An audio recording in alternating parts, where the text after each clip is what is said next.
now and to other parts of the world that are connected with our prayer watch today. Good afternoon or good morning, whatever time zone you have. I'm greeting you here from the Philippines in uh, Manila. And now I believe God is talking to every one of us. Our message for today is for you. You, especially you, which says you are created by God for a mission. Nobody in this world, God has given life just to eat and drink and be merry. All of us have a race to run. In John 17, verse 18, as the Lord Jesus Christ was sent here on earth for a mission, at this time, the Lord Jesus Christ is telling his disciples, because he had shown the work that every disciple, every believer must do. And as in John 17:18 says, as the Father has sent me into the world, I also sent them into the world. Which means to say, the same power, the same God who sent the Lord Jesus Christ here on earth for a mission is the same power, the same God that is talking to us today. And believe that we are created by God for a mission. And being ambassadors, being missionaries, let us hear the word of Apostle Paul in Acts 20:26 declaring, but none of these things move me, nor do I count myself dear to myself, so that I may finish the race with joy, the ministry which I received from the Lord Jesus Christ, to testify to the gospel of the grace of God. Which means to say, we ambassadors of the nations that God has placed in our hearts, there is nothing in this world that is dear to us than to obey His command, His mission that has given unto us. No circumstance, no need. Believing that when God calls us to do something, He has also given us the ability and the power and the everything that we need to fulfill His purpose in our life has already given unto us. We just have to take a step and to start the race that God has set for us. It is the same way that the Lord Jesus Christ, the assurance that the Lord Jesus Christ gave to us in Matthew 28:18-20, which says, and Jesus came and spake unto them, saying, all power is given unto me in heaven and on earth. So when God asked or given us the assignment, He are making us assured that all power that is in Jesus Christ, that is given unto Him, with the same power, He is sending us to the nations. Amen. So there is nothing that could ever hinder us in doing the race and running the race that God has set for us, or doing the task that God has given unto us. The mission of the Lord Jesus Christ here on earth is now our mission. Because we are called the body of Christ. It's the same word that God the Lord Jesus Christ said in Matthew 14:12 that says, the things that I have done here on earth, greater things you can do. It has been, I cannot understand yet for quite a long time, but the Lord assured me that we can do greater things because we are many. The Lord Jesus Christ, when He was here on earth, He alone did it. Open the eyes of the blind, deliver those that are captives by evil spirit, the blind see, the lame walk, and all those miracles He had done. And He said, greater things. Yeah, let's believe that greater things because we are many. God has bestowed upon us the power that had been in the Lord Jesus Christ, and much more the Holy Spirit is with us. So there is nothing that could ever hinder us in doing the mission that God has provided and has given unto us, because He has already provided everything that we need to fulfill the mission. Because in 2 Corinthians 5:17, it says, now all things are of God, who had reconciled us to Himself through Jesus Christ, and now given us the ministry of reconciliation. The ministry of reconciliation is now in our hands. It is like in the times of Ezekiel that God is calling man to stand on the wall, remembering that if a person is living in sin and a person, a Christian, an ambassador saw it and he keep quiet, then when the sinner died in his sin, God will require the blood of those person in the life of the Christian who did not share the love of God to him. But if a person is sinning, and we Christians as ambassadors and witnesses for God here in the world, then the person will be saved, and millions of angels in heaven are rejoicing with us because that person had entered the kingdom of God, and we have obeyed the ministry that God has given unto us. Our part in God's family is mandatory.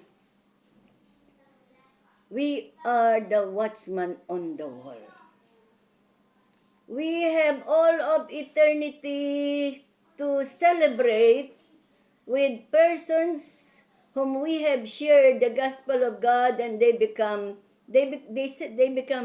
Christian and saved and entered in the kingdom of God. A short testimony, I preach in everywhere I go. When I see people there are people that are sitting down under the tamarind tree, and I preach under the tamarind tree, and lo and behold, one of those persons that received the Lord Jesus Christ when I preached under the tamarind tree became a chaplain. A chaplain in a city. Hallelujah. Which means to say, maybe we are the only Christian that could share the gospel to them. And for all those blessing of salvation that God is given to people who hear the word of God that we preach, all eternity we will enjoy with them. Hallelujah. But this is the challenge. This is the only lifetime that we could use to share the gospel of the Lord Jesus Christ to our family members. Oh, why you will say family? Yeah, family members, because some of our family members or our in-laws, like in our time, I was persecuted so hard. Persecution is too hard within my family, my in-laws.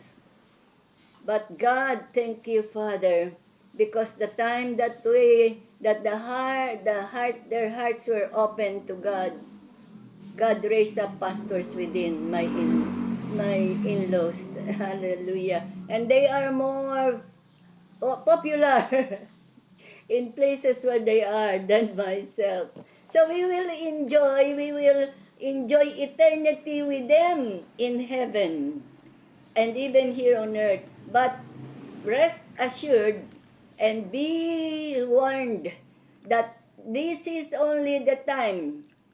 Our only lifetime here on earth is the time that we should share the gospel and the love of God to them, to the people that we met every day, to our neighbors, to our barangay, to our community, to cities where God sent us. Like Tatay Rodel is telling us, we are the Joseph of our barangay. We are the Joseph in places where God is leading us to live. Because it is only in this time of our life that we can celebrate the goodness of God and bring to light those that are still in darkness. The Lord Jesus Christ declares in John chapter 9:4, He said, I must work the work of him that sent me while it is day, because night cometh when no one else can work. Time is precious. And God is giving us, all of the universe in the world, people in the universe have the same time that God is giving us. But how do we use our time, and what is the result that God is giving us when we use our time? It depends on how we obey God. Knowing that we are created by God for a mission, we have to work the work that God has challenged us to do while we are still in the world. Because when night cometh, no one else could ever do the work again. Let me close with what our pastor is telling. He said, okay, every one of us has given the mission to share the love that God has given unto us. And we have all this lifetime to share it. But even though, if ever we have become entangled with the world, which in Hebrews 12 is reminding us that we must not love this world, but we have to change our mind and we have to focus on what God is telling. God's timetable for history is connected to the completion of our commission. God has a timetable for this world, and let us rejoice because the completion of the history of this world is connected with our commission.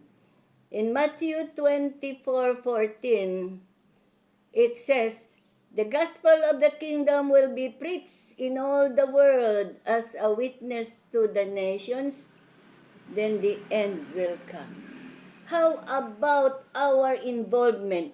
Knowing that we are created for missions in this world, where are we now in the timetable that has given unto us? God has given time and treasure and talent that we could use to fulfill the mission that God has given us. Let me continue with the story. Our pastor is reminding every one of us. He said, every one of us is called for mission. Mission even to your neighborhood or your family or wherever. But ambassadors for Christ. How are we doing with the call of God that He has given unto us. Our mission is we have to declare the good news of God in Jerusalem, our family, and in Judea, maybe our neighbors or our neighboring barangay or neighboring cities, and to the Samaria. Samaria is another culture, maybe another language, another, and to the ends of the earth. I have been in my Jerusalem, even with many persecutions. I have been in Samaria. I have made missions, local missions in the Visayas, and were able to start 7 churches in the Visayas. And now I have, for 10 years, I have been in my Samaria in Thailand, preaching the gospel of the Lord Jesus Christ in Malaysia, in Singapore, in Cambodia, and in Thailand. And I said, God, I'm ready to go to the ends of the earth. Hallelujah. And now God is giving us to be ambassadors for nations of the world through preaching in the Zoom room. And let me end with this. Where are we now?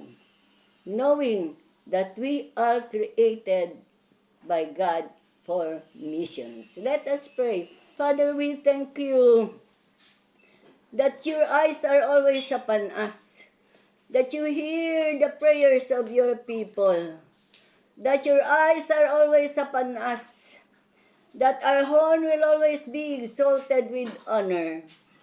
We are called to declare the good news of salvation to many nations of the world. And we thank you that you have already equipped us with your Holy Spirit, anointing us and with boldness and power.